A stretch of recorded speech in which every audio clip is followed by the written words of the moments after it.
शिरोळ शहरात सध्या एका लोकप्रतिनिधीच्या कार्यपद्धतीबाबत नागरिकांमध्ये विविध चर्चा सुरू असल्याचं दिसून येत आहे.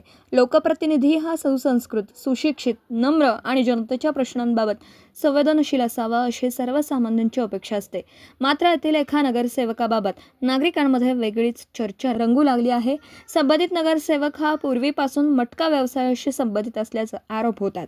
तसेच त्याच्या विरुद्ध पूर्वी दाखल झालेल्या काही प्रकरणांची न्यायालयीन प्रक्रिया अद्याप सुरू असल्याचीही चर्चा नागरिकांमध्ये आहे. नगरपालिकेची निवडणूक जिंकताना त्याने मोठ्या प्रमाणावर पैसा खर्च केला असला तरी तो स्वतःच्या लोकप्रियतेपेक्षा एका प्रभावशाली नेत्याच्या पाठबळावर निवडून आल्याची कुजबूज शहरात ऐकायला मिळत आहे. काही नागरिक तर दुसऱ्या उमेदवाराचा पराभव करण्यामागेही त्याचा अप्रत्यक्ष सहभाग होता अशी चर्चा करत आहेत.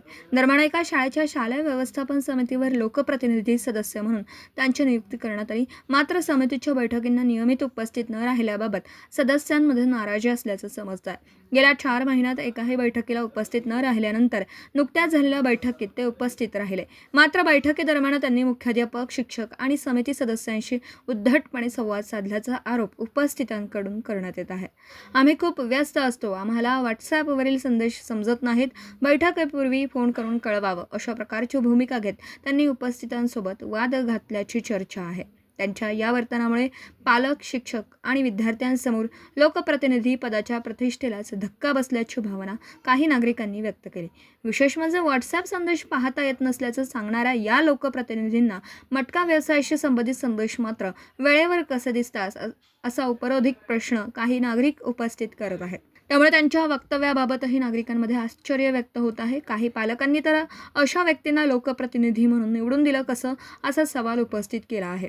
त्यावर अनेक नागरिकांचं म्हणणं आहे की आम्ही व्यक्ती पाहून मतदान केले नाही, त्यांच्या पाठीशी असलेला नेता चांगला आहे म्हणून मतदान केलं, अन्यथा संबंधित उमेदवार स्वतःच्या बळावर निवडून येणं कठीण होतं.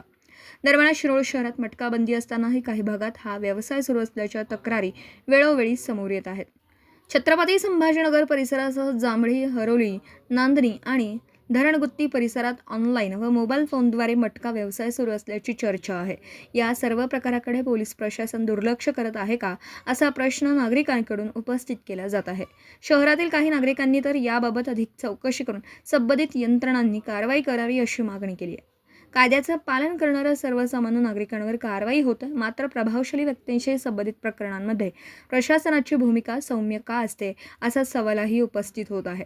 लोकप्रतिनिधी म्हणून निवडून आलेल्या व्यक्तीने नागरिकांचा प्रश्न सोडवणे, विकास कामांमध्ये सहभाग घेणं, शैक्षणिक संस्था व सामाजिक उपक्रमांमध्ये सकारात्मक भूमिका बजावणं अपेक्षित असतं. मात्र जर लोकप्रतिनिधींच्या वर्तनामुळेच वाद निर्माण होत असतील तर नागरिकांमध्ये नाराजी वाढणं स्वाभाविक आहे. एकंदरीत जनतेच्या अपेक्षा आणि संबंधित लोकप्रतिनिधीबाबत होत असलेल्या चर्चांमुळे शिरोळ शहरात राजकीय वातावरण तापलं असून याबाबत संबंधित लोकप्रतिनिधी आणि प्रशासन आपली भूमिका स्पष्ट करणार का याकडे नागरिकांचं लक्ष लागून आहे. मराठी एस न्यूजसाठी शिरोळहून दिलीप कोळी.